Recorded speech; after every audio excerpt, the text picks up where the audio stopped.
Alright y'all, welcome back. We are in the greenhouse right now, but that's not where we're going to be working today. It is just pretty frigid outside, so I'm starting in here. I do have to get in here and do a little bit of watering. You don't have to water that often during the winter, but it is still pretty dry here, so I do have to check on it maybe once a week or so and make sure everything's still a little damp. And so I'm gonna top everything off right now, and then we're gonna head out into the main yard and we're going to do some assessment of one of the beds, get some more mulch in there, and then hopefully start to get work on a fence. So we'll see how far we get. Alright y'all, so behind me is the bed in question. It's right over here.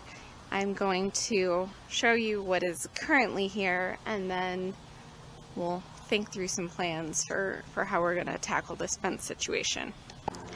Alright, so this is the bed that we're working with. Over on the right here, I have a dwarf mulberry tree, and those are just a little sentimental to me. I don't even know if they're going to grow well here, but I grew up in Northern California. My grandparents had a giant mulberry tree in their yard. They had a lot of land. Well, a lot compared to what I have now.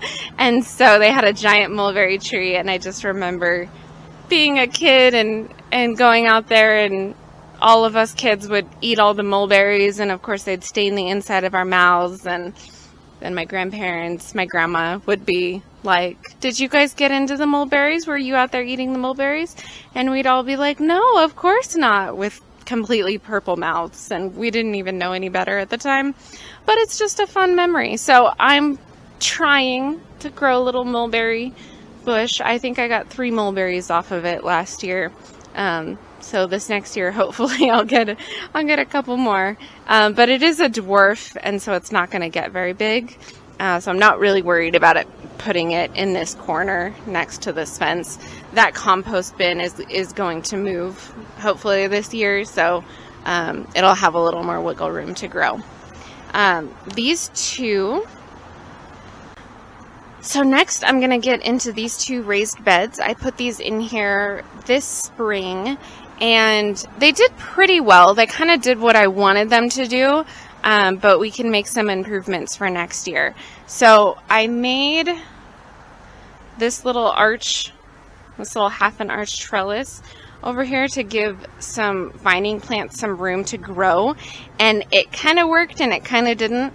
I think for this year I'm gonna have a gate running along this whole fence. That's my plan, to keep the dogs out of this growing space, and then that's going to free up this side. So what I'm going to do is I'm going to take off this panel and I'm going to run the trellis just along the back, and I'm probably going to do 1 long trellis between these 2 beds, and that way I'll be able to access things a little better. So this year it worked really well. I had some cucumbers vining up. I had some peas. You can still see the dead debris from some peas I had going on, and some beans back there.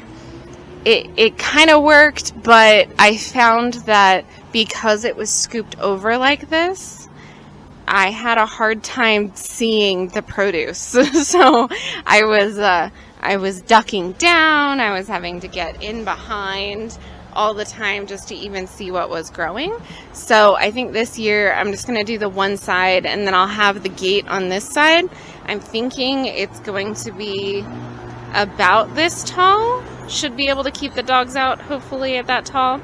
And hopefully if I make it that big, then it'll also give some of the plants some room to vine up and climb along that as well.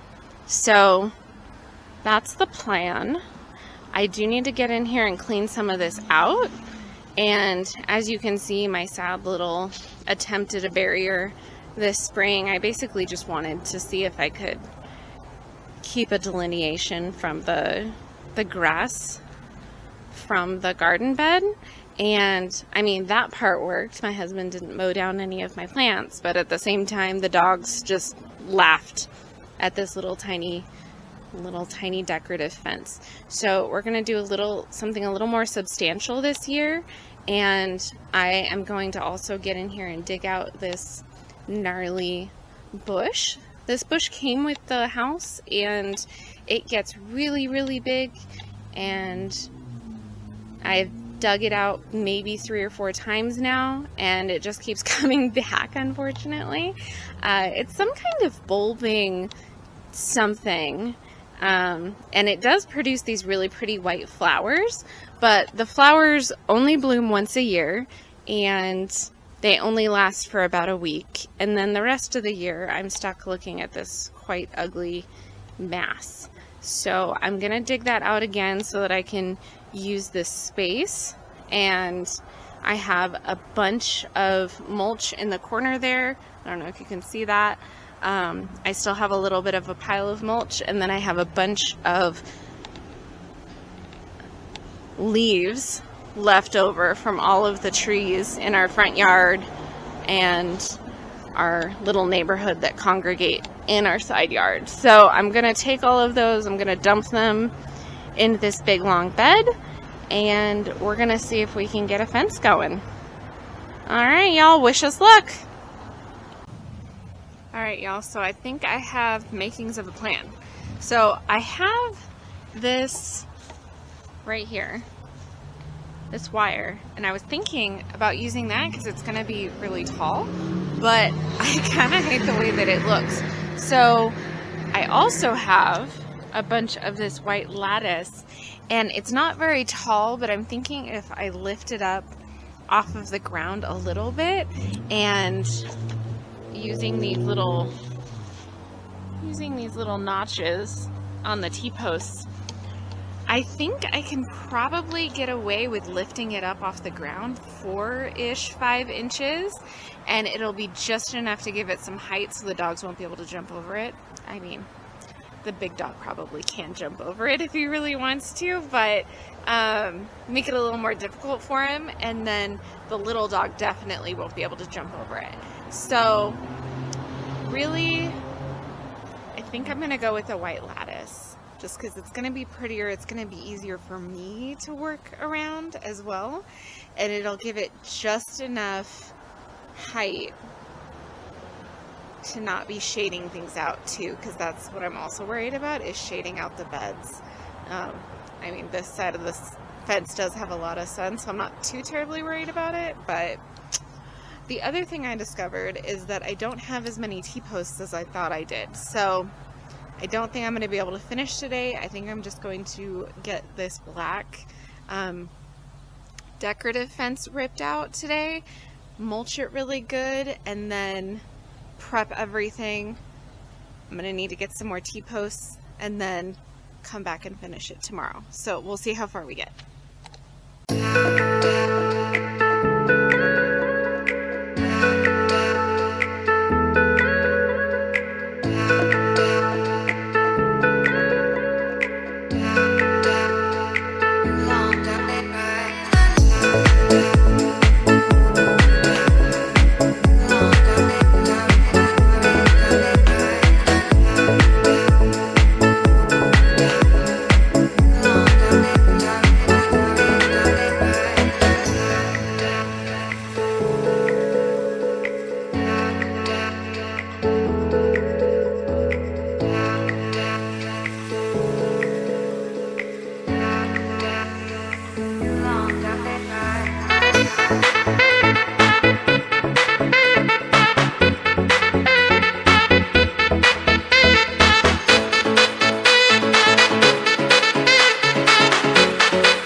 y'all. I started out this project with the makings of a plan, and it kind of broke down about halfway through. So I did run out of T-posts. I'm going to have to pick some up, and we're going to have to pick this up probably tomorrow after I go to run down to the box store in the morning. But I don't know. Y'all got any ideas? Because I think the lattice is going to be the best option, but I just don't like how clunky it looks, you know? I don't know. Maybe there's like a more subtle way to build up a little barrier. Maybe if I did some netting or something, it would, I don't know. I've seen like the black, I don't know what bird netting maybe to keep it out. I don't know if that'd be substantial enough to keep the big dog out. But I don't know. I'm open to ideas. Maybe I'll find some wooden fence posts or something. I'm just not loving how clunky it's looking. So, I don't know. I will think on it some more. I did get this bed mulched. So that one's looking, this part is looking pretty lovely. Ignore the fence over there. I got this massive bush weed that I dig out about twice a year. I got that taken out, so, and I did find a bunch of roots on it, so hopefully it'll stick this time. I don't know. It does come back a little smaller every time, so, you know, eventually I will be rid of it. It'll just take a bit. So yeah, this is where I'm going to end it today, and we'll pick it up next time with whatever we end up deciding to do with the fence. All right. See you next time. Bye.